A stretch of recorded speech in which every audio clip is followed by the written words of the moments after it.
What's up, fight fans? It's Xavier Garcia. Welcome to the Ultimate Psychology channel.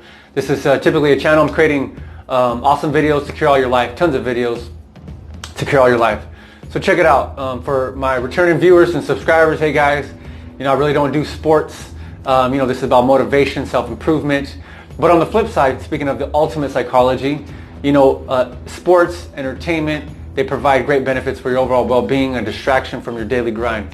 So this is one of my personal hobbies, one of my personal passions. I'm a fight fan, and I love getting into it. It's one of the things I like to do.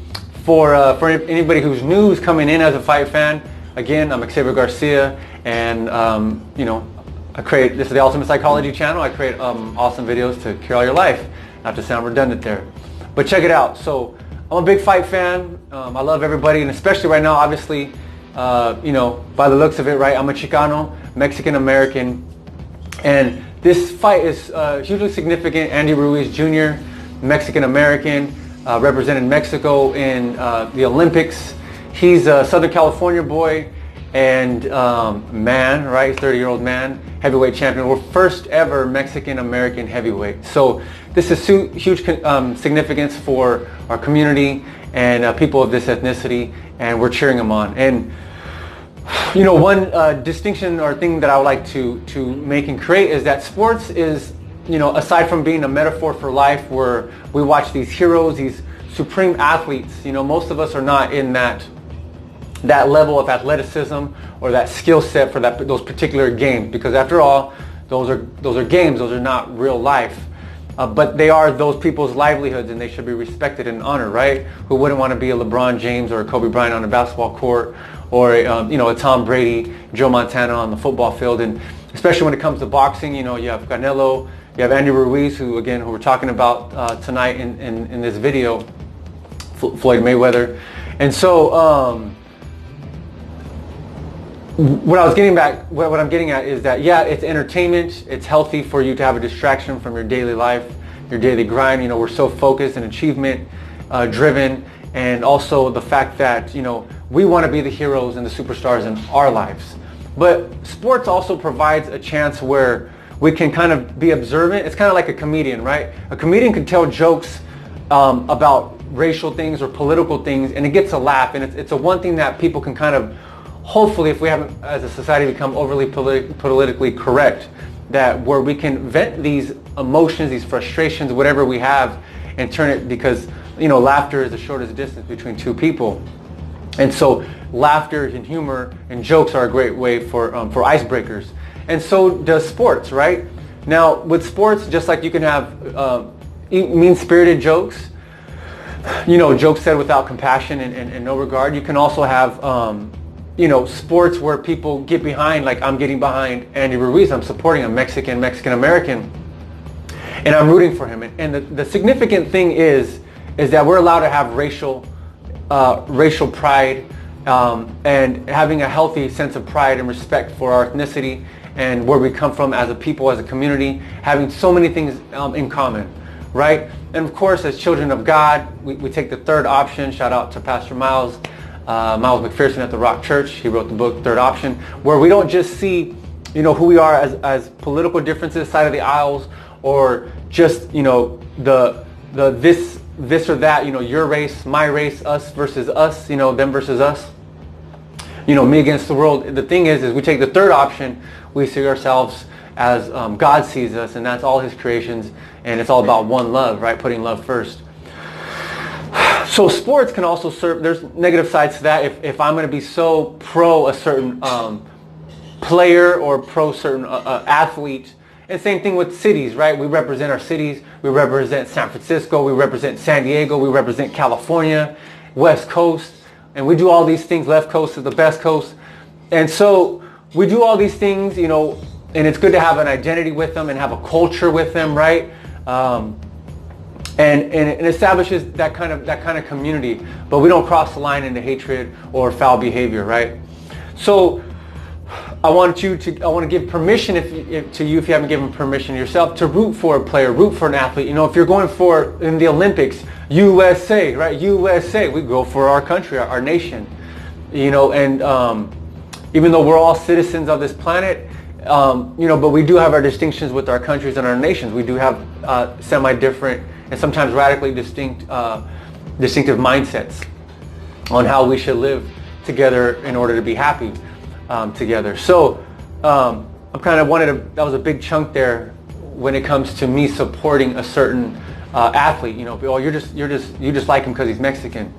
Yeah, I do. I don't always go for the Mexican or the person who looks like me or the person who I relate with the most, but that's what we tend to do, and it's a natural, normal thing, as long as you keep it healthy and positive and not going on the side of deterioration, or where you cross the line, you cross the border, and it's just a foul. It goes wrong. So there's no superior racism or elitism or nothing like that. It's just a healthy sense of pride. So go for it.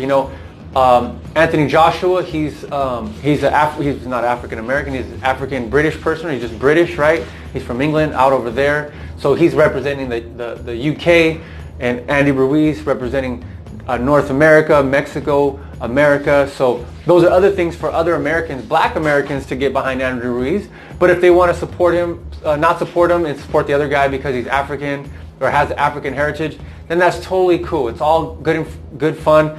Boxing is a gentleman's sport, and it's about having sportsmanship. So those are good things, and it gives us the opportunity to share our beliefs, our pride, and and to squash some of the prejudices, and knowing that we're kind of the same. We just have different fronts, but the same values behind them, and it basically most of the time it comes from a place of love, and if not, then hopefully we try to resolve those things, right? So that was kind of my mental health pitch on the whole fight. So now we're kind of getting into the meat of the issue, the actual fight itself, right? So I've created a video, Go For Your Dreams. Andy Ruiz, just for a quick backstory if you're new to this, to what's going on with the fight. Andy Ruiz was a super underdog in the fight, had a last minute notice to fight Anthony Joshua, and Anthony Joshua was like the super juggernaut, prototypical. If you were to draw him up, this would be what your fighter looked like. Perfect gentleman. He won a gold medal, had 4 of the fight, undefeated. I think he got like almost every single fight. It was a knockout, something close to that.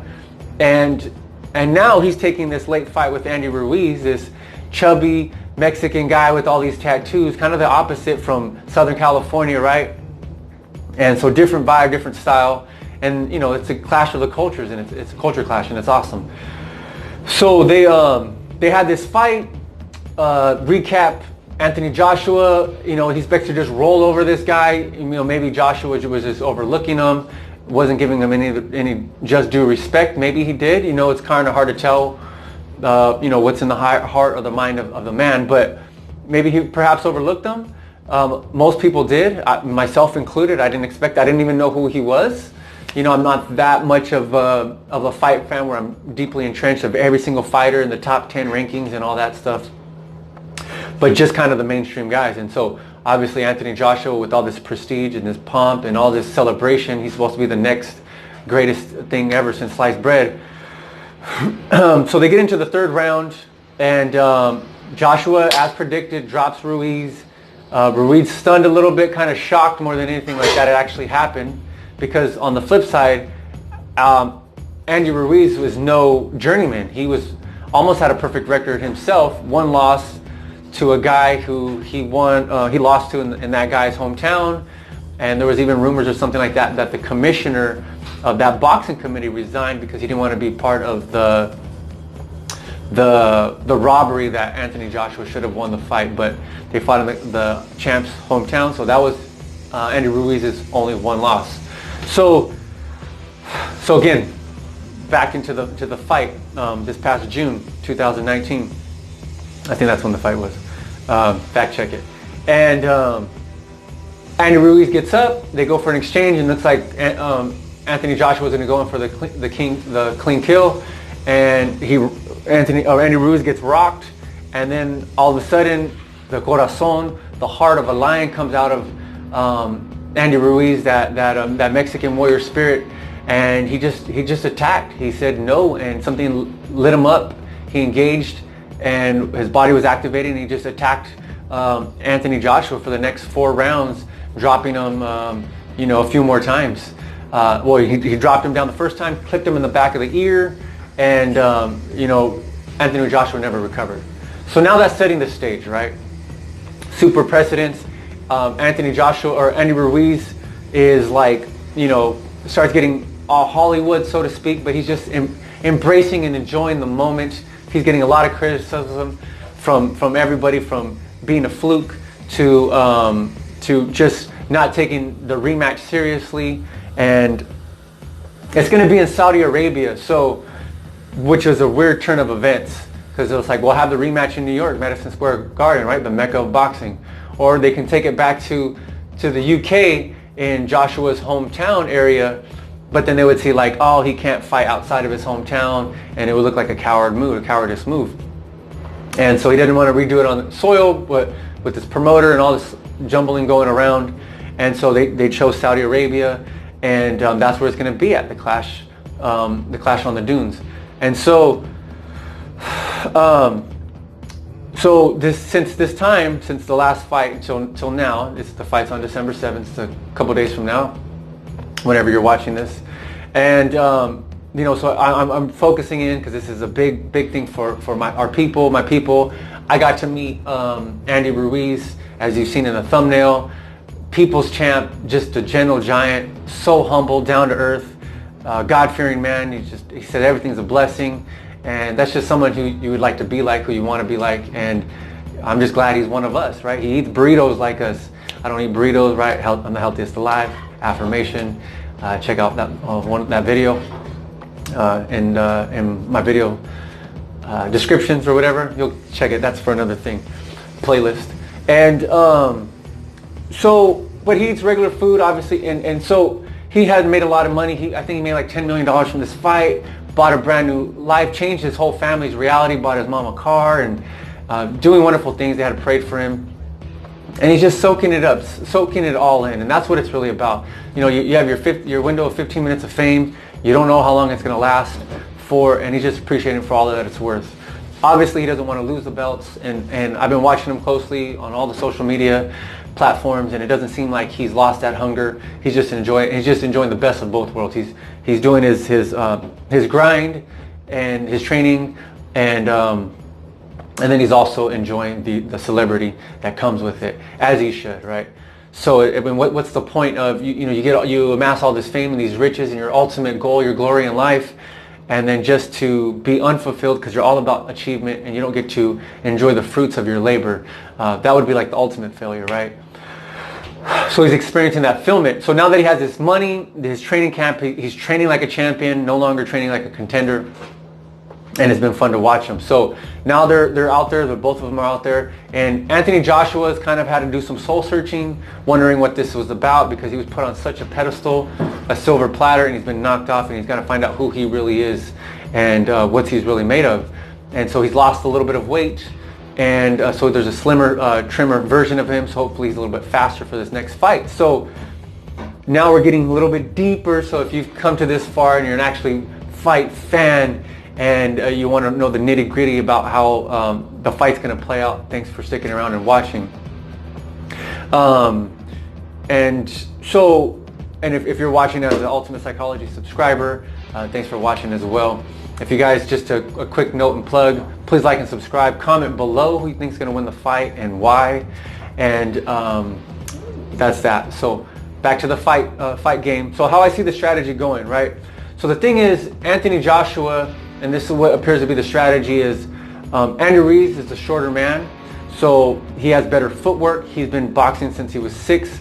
Anthony Joshua is still relatively new to the sport, and so Anthony Joshua is probably going to press him hard to the body, and just throw punches and bunches and just overwhelm, playing small, so that way Anthony Joshua, who's so much bigger, can't really get inside of him and has to bomb away from top, and maybe not have the most effective punches. But you still got to have your protection if you're Andy Ruiz, because if Anthony Joshua hits you, it's gonna be like a truck, like a ton of bricks, and he can't drop you again. But Ruiz has shown that resiliency to bounce back, to rebound and bounce back. Will Joshua be able to do that? And will he be able to do that and come back even stronger, and reciprocate like we've seen and we know that Andy Ruiz can do? So the thing is though that there was a lucky punch that Andy Ruiz threw. He threw a punch and it landed again on the back of the ear behind the head a little bit, still legal blow, legal punch to Anthony Joshua. And so the thing is, and so he never recalibrated or got his equilibrium back. And the thing is Andy Ruiz going to throw a punch like that again? Does he even have to? But if it's not available, is Anthony Joshua still going to be strong enough that he's going to be able to last the rounds? So this is going to come down to also stamina, mental stamina, as well as of course physical stamina. And Anthony Joshua looks great. He's like a perfect physical specimen, but that doesn't equate to conditioning as a professional prize fighter, as a boxer. So looks aren't everything, and they're superficial. And it's only time and time again we've seen people who are more in condition outbox and do better because skills pay the bills, right? And Andy Ruiz has shown that he has the skills. He's been fighting for a much longer time, and so he's going to use his skill set, his experience, the pressure, and even his lack of size as his advantage, his underdog advantage. Right now the lights are still kind of looking on Anthony Joshua, kind of prima donna-ish, and he's trying to get humble. You see him, he didn't get his hair cut. He wants to be that thuggish, ruggish bone and come in here with the dog, brutal mentality, bulldog mentality. He's calling it the challenger mindset. And that's where you have to raise your standards to the highest level because you're still trying to get to something, achieve something, right? You're trying to dethrone the champ, the king. And so, but it's one thing to have so it's going to be a battle of wills and mindsets here also as well, because you can train like have a challenger mindset, but only a champion can have a champion mindset. And that's where I see Andy Ruiz. He seems happy, jolly, if you will, and he looks like he could take it. I saw in the press conference, and it's beautiful watching both of their body languages, and both of them at times they're very stoic, and they put their best foot forward, their best front and forward, and but at times I'm reading the body language, and you can see sometimes both of them are unsure of themselves. And so because I think the fight is that close, it's their second time meeting, and it's going to come down to a small little fraction, a mistake that somebody's going to make. So whoever makes that mistake and then the other person capitalizes on it, it's going to be victorious, is going to be the winner. So on the outset, Joshua is still kind of, I think he's a massive Las Vegas odds favorite. And fact check that as well. I think it's 2-1 or something like that. Last time it was like 11-1 or something ridiculous. It's the second biggest upset in heavyweight boxing history. So if Andy Ruiz wins again, even though he's the champion, it'll still be an upset, and it'll prove that it wasn't a fluke this time, and that again that hard work pays off, and that skills pay the bills, and he really does have the goods and what it takes to retain the title and to be champion again. At least going forward for getting Anthony Joshua cleared out of the way for whoever's next, possibly a fight with Deontay Wilder or Tyson Fury. So let's check it out. Tune in, DAZN. Check it out. That's where you'll get it. And again, write down in the comments who you think is going to win and why. And I'll see you next week. And if you want to chat, we can go back and forth and discuss. But probably won't be making a video like this to recap whether who won or who lost. So thank you for watching. If you stayed this long, I'm Xavier Garcia. Please like, comment, subscribe, and I'll see you on the next video. Until then, Xavier Garcia signing out. Until then, love with freedom.